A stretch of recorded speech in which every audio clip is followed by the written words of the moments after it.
Good morning बच्चों। कल हमने स्टडी किया था बेटा मीन वैल्यू और average value of alternating current. हमने कल अल्टरनेटिंग करंट के लिए मीन वैल्यू या एवरेज वैल्यू को कैलकुलेट किया था। अब वो चाहे हमें कंप्लीट साइकिल के लिए कैलकुलेट करनी है या फिर हमें हाफ साइकिल के लिए कैलकुलेट करनी है, और उसके लिए हमने एक सिंपल कॉन्सेप्ट या सिंपल फॉर्मूला जो है वो यूज़ किया था मीन वैल्यू कैलकुलेट करने के लिए। जैसा कि हमने कल बात की थी कि जब भी हमें किसी भी वैल्यूज़ का मीन फाइंड आउट करना है, जो हमने कल एग्जाम्पल लिया था, हमें इन सभी नंबर्स का मीन या एवरेज फाइंड आउट करना है। तो उसके लिए बेटा हमने इन सभी को एडअप करके, और ये 6 नंबर है तो 6 से इसको डिवाइड कर दिया था। वो हमारा एक सिंपल फॉर्मूला है, और ये हमारा सम डिवाइड बाय टोटल नंबर। तो इसी के कॉन्सेप्ट को ही हमने यूज़ किया था, मॉडिफाई किया था, और जिसमें हमने एक फंक्शन एफ एक्स जो है उसका एग्जाम्पल लिया था। F X into D X, this is the sum in terms of integration. कहाँ से कहाँ के लिए? से x1 to x2 divided by range, और इसकी जो रेंज है वो है x2 माइनस x1। अब इसी को ही बेटा हमने करंट के लिए किस तरह से अप्लाई किया था? तो answer i d t, i into d t, और integration 0 to t। This factor represents the sum divided by its range, और रेंज जो कितनी है 0 से लेकर t के लिए। तो बच्चों हमने इसको सोल्व करके मीन वैल्यू या एवरेज वैल्यू जो है बेटा अल्टरनेटिव करंट की वो फाइंड आउट की थी कंप्लीट साइकिल के लिए, और जिसको सोल्व करने के बाद हमें जो आंसर मिला था वो 0 मिला था। और इसीलिए कहा गया है कि मीन वैल्यू या एवरेज वैल्यू जो होगी अल्टरनेटिंग करंट के लिए वो कंप्लीट साइकिल के लिए 0 होगी। और ऐसा क्यों कहा था बेटा हमने? क्योंकि फर्स्ट हाफ साइकिल के लिए करंट पॉजिटिव है और सेकंड हाफ साइकिल के लिए करंट नेगेटिव है। तो जब हम मीन वैल्यू या एवरेज वैल्यू फाइंड आउट करेंगे that comes out to be 0। और इसीलिए हमने बात की थी कि यदि हमें हाफ साइकिल के लिए कैलकुलेट करनी है तो उस केस में हम इसी फॉर्मूले में जो लिमिट्स अप्लाई करेंगे वो 0 से t/2, और रेंज जो होगी t/2 माइनस 0। और बेटा उसको सोल्व करने से जो आंसर मिला था हमें वो आया था 0.637 into I note. This I note is the peak value और मैक्सिमम वैल्यू और एम्पलीट्यूड ऑफ द करंट। तो ये आया था 0 से t/2 के लिए। अब इसी सेम कॉन्सेप्ट में t/2 से t के लिए कैलकुलेट करें, यदि आप t/2 से t के लिए मतलब नेक्स्ट हाफ साइकिल के लिए, तो बच्चों हमें जो आंसर मिलेगा वो आ जाएगा -0.637 इंटू आई नोट। और जब हम मीन फाइंड आउट करेंगे दोनों का तो हमें आंसर क्या मिलेगा? 0 मिलेगा। और इसी को ही बच्चों हमने एक और मेथड से कैलकुलेट किया था जो हमारी अक्सर बुक्स में गिवन होता है।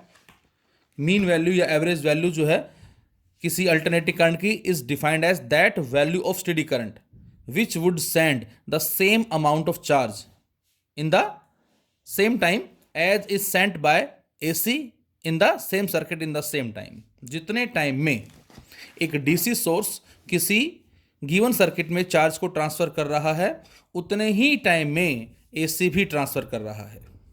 तो उसके लिए हमने लिखा था कि जो IDT है बच्चों, करंट और टाइम का मल्टीप्लीकेशन, ये हमें स्मॉल अमाउंट ऑफ चार्ज देगा। और नेट कैलकुलेट करने के लिए इसको हमने इंटीग्रेट कर दिया था, और इंटीग्रेट करने से हमें वैल्यू मिली थी बेटा Q की। और फिर हमने इस इक्वेशन को कंपेयर किससे किया था? Q is equal to I into t. I को लिखा था IM, और T को यदि हम लिख देते हैं यहाँ t/2 हाफ साइकिल के लिए और सोल्व करते हैं तो बेटा हमें आंसर वापस यही मिलेगा। और फिर मैंने बताया था कि जो भी मेथड आपको इजी लगे वो आप कर सकते हैं। आई थिंक ये थोड़ा इजी रहेगा, डायरेक्ट सोल्व हो जाएगा। तो ये तो बात थी मीन वैल्यू या average value of alternating current. अब बच्चों इसी तरह से आज हम फाइंड आउट करेंगे मीन वैल्यू और average value of alternating EMF। तो आज का जो हमारा टॉपिक है वो है बेटा मीन वैल्यू और एवरेज वैल्यू, मीन वैल्यू और average value of alternating EMF। Alternating EMF. अब हमें जैसे करंट के लिए हमने मीन वैल्यू या एवरेज वैल्यू कैलकुलेट की थी बच्चों, सेम उसी तरह से अब हमें मीन वैल्यू या एवरेज वैल्यू जो फाइंड आउट करनी है बेटा, वो अल्टरनेटिंग ईएमएफ के लिए फाइंड आउट करनी है। तो इसको हम डायरेक्ट किस तरह से कर सकते हैं, वही सेम कल वाले फॉर्मूले से बेटा, मीन वैल्यू। तो इसको क्या लिखेंगे हम, ई इंटू डी टी, और ये हो गया 0 से लेकर टी, यदि हम कंप्लीट साइकिल के लिए कैलकुलेट कर रहे हैं तो। So this is the sum divide by range t minus 0, ये हमारा कंप्लीट साइकिल के लिए आएगा बेटा। And now the value of e is E naught sine omega t, इसको पुट कर दे हम, कोस भी रख सकते हैं, आंसर दोनों के लिए 0 आएगा। तो यहां से इस e को बच्चों रिप्लेस कर दिया हमने ई नॉट साइन ओमेगा टी से इंटू डी टी, और अपॉन में t चल ही रहा है, और ये 0 से लेकर t। अब इसको अब आप सोल्व कर सकते हैं। तो यहां से बेटा हमने ई नॉट और अपॉन में t जो है वो कॉमन लिया, और इंटीग्रेशन कर दें किसका, साइन ओमेगा टी का, टाइम के रेस्पेक्ट में 0 से t। तो यहां से हमें जो रिजल्ट मिलेगा वो क्या मिलेगा, बताएं जरा। ई नॉट बाय टी बाहर है, और साइन ओमेगा टी का जो इंटीग्रेशन होता है बच्चों वो क्या होता है, माइनस कोस ओमेगा, जिसको हम 2 पाई बाय टी लिख सकते हैं इंटू स्मॉल टी, और लिमिट कितनी है 0 से t, और साथ में इस t का जो कोफिशिएंट होगा ओमेगा वो नीचे आ जाएगा, डिवाइड हो जाता है इंटीग्रेशन में, जबकि डिफरेंशिएशन में वो मल्टीप्लाई होता है। अब इसको अब आप सोल्व कर लें। तो यहां से बेटा माइनस ई नोट अपॉन में ओमेगा टी, इनसाइड आ जाएगा कोस 2 पाई बाय टी, और लिमिट लगाएं अपर लिमिट, माइनस में लोअर लिमिट। तो ये हमने इस पर लिमिट अप्लाई कर दी हैं, और यहां से t से t कैंसिल आउट, ये बन गया cos 2 पाई जो कि 1 होता है, और ये बन गया cos 0 जो कि अगेन 1 होता है। तो यहां से बच्चों आंसर क्या आ गया, E naught upon omega t inside 1 minus 1, और ये बेटा क्या आ गया, हमारा आंसर 0 आ गया। तो इसलिए हम कहते हैं कि जो मीन वैल्यू या एवरेज वैल्यू होगी अल्टरनेटिंग करंट के साथ साथ अल्टरनेटिंग ईएमएफ की, वो भी क्या आएगी, 0 आएगी। लेकिन किसके लिए 0 आएगी, फॉर ए कंप्लीट साइकिल, ये हमारी कंप्लीट साइकिल के लिए आएगी। अच्छा, इसी में ही यदि हमें हाफ साइकिल के लिए कैलकुलेट करना होता तो क्या करते बेटा हम, यदि हमें हाफ साइकिल के लिए कैलकुलेट करना होता तो फॉर ए हाफ साइकिल, इस केस में क्या करते हैं हम, तो इस केस में जो लिमिट्स अप्लाई करते हैं हम, वो अप्लाई करते 0 से लेकर t बाई 2, और इनसाइड क्या है, इनसाइड सेम चीज है ही, क्या, that is e into d T divide by t by 2 minus 0, ये हमारे पास रेंज हो जाएगी, और ये आ जाएगी मीन वैल्यू किसके लिए, हाफ साइकिल के लिए कहलाएगी। This is for half cycle. तो क्या आएगी जरा बताएं। तो अब वही सेम दोबारा से वैल्यू रखेंगे बेटा हम ई की जगह, E naught sine omega t put करेंगे, और उसके बाद पुट करके उसको इंटीग्रेट करेंगे। तो मैं डायरेक्ट लिख देता हूं, आफ्टर इंटीग्रेशन क्या मिलेगा हमें, आफ्टर इंटीग्रेशन ये फैक्टर आ जाएगा। तो यहां से मैं डायरेक्ट लिख देता हूं बेटा, ई नोट को पहले तो हमने बाहर ले लिया, और टी बाई 2 को भी बाहर लिया, तो इस तरह से बाहर आ जाएगा, और जब अंदर साइन को इंटीग्रेट करेंगे तो ये आ जाएगा माइनस कोस ओमेगा जो कि 2 पाई बाय टी होता है इंटू स्मॉल टी, और 0 से लेकर t बाय 2 इस बार हमें लिमिट अप्लाई करनी है।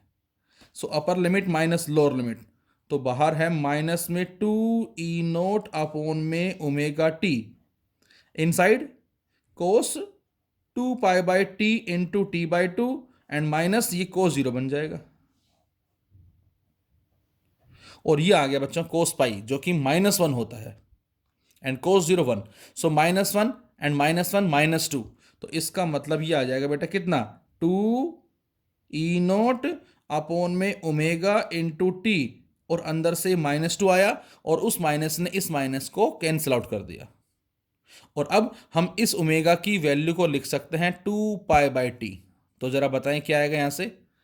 तो यहां से बेटा मिलेगा हमें 2 E note into 2 upon omega, जिसको मैंने क्या लिखा 2 पाई बाय टी लिख दिया और एक टी पहले से यहां, तो इस टी से ये टी कट गया, इस 2 से ये 2 कट गया, क्या आ गया 2E0/पाई। और करंट में भी बच्चों क्या आता था, उसमें आता था 2I0/पाई। तो ये हमें आंसर जो मिला ये सेम मिला, मतलब जो मीन वैल्यू आई हमारे पास या एवरेज वैल्यू आई अल्टरनेटिंग ईएमएफ की हाफ साइकिल के लिए बच्चों, ये आ गई है 2E0/पाई। और जिसको जब हम सोल्व करते हैं बेटा, तो यहां से जो फाइनली हमें मिलता answer that is 0.637 into E0। तो ये आ जाती है हाफ साइकिल के लिए वैल्यू। और ये किसके लिए हाफ साइकिल है, 0 to T/2 के लिए है। सेम यदि हम फाइंड आउट करते हैं किसके लिए, फॉर T/2 टू T, यदि हम T/2 से T के लिए कैलकुलेट करेंगे तो जो वैल्यू मिलेगी बच्चों हमें वो कितनी मिलेगी, वो मिलेगी 0.637 E0 तो आएगी, लेकिन साथ में माइनस साइन भी आएगा, नेगेटिव साइन भी आएगा। और जब कंप्लीट साइकिल के लिए कैलकुलेट करेंगे हम मीन वैल्यू की value for a complete cycle, तो वो हमारा जो आंसर आएगा वो क्या आ जाएगा, 0 आ जाएगा। तो ये हमारे पास आ जाएगा सेम उसी तरह से जो हमने कल स्टडी किया था, दैट इज मीन वैल्यू और average value of alternating current. उसी की तर्ज पे ही हमने फाइंड आउट किया है मीन वैल्यू या average value of alternating EMF. अब यदि हमें थोड़ा सा बुक के अकॉर्डिंग करना है, देखो इजी मेथड यही रहेगा, बाकी आपकी चॉइस है। कोई बच्चा बुक में देख के कहता है कि सर बुक में तो हमें कुछ डिफरेंट तरीके से दे रखा है, तो उससे भी हम इसको सोल्व कर सकते हैं। डेफिनेशन वही होगी जो हमने कल स्टडी की थी। क्या स्टडी की थी बेटा, वही same. It is defined as that value of constant EMF which would send the same amount of charge through a circuit in the time half cycle as is sent by alternating EMF through the same circuit in the same time। जितने time में जिस circuit में एक DC source जो है constant EMF जो है charge transfer कर रही है बेटा, उतने ही टाइम में उसी सर्किट में अल्टरनेटिंग ईएमएफ जो है वो चार्ज को ट्रांसफर करे।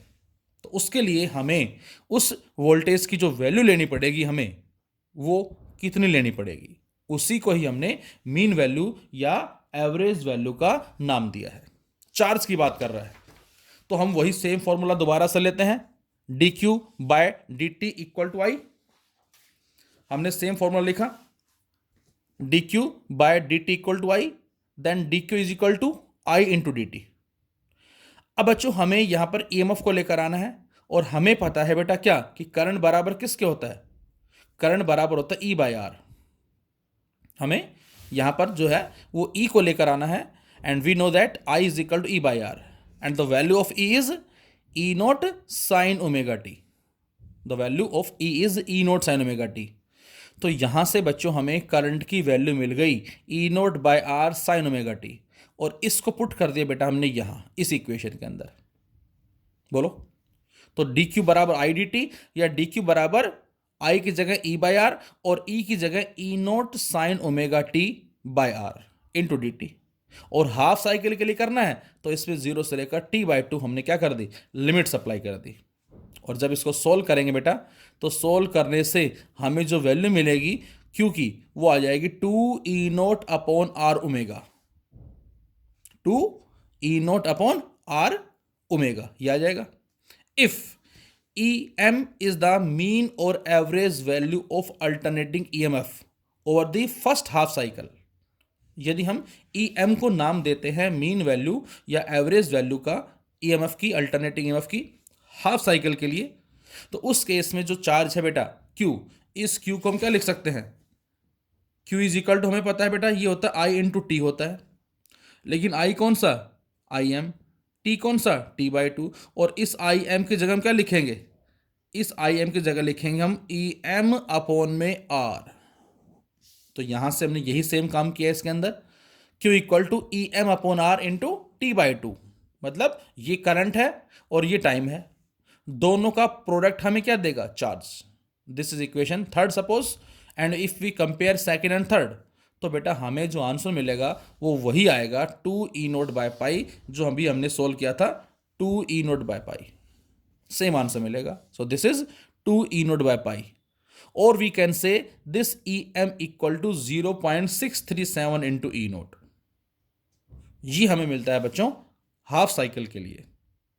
और इसी तरह से नेगेटिव मतलब जो सेकंड हमारे पास जो पोर्शन है T/2 से T के लिए, वहां जो हमें रिजल्ट मिलेगा सेकंड हाफ साइकिल के लिए वो आ जाएगा माइनस में 0.637 ऑफ ई नोट। और जब हम मीन फाइंड आउट करेंगे कंप्लीट के लिए तो हमें आंसर क्या मिलेगा, दैट इज 0 मिलेगा।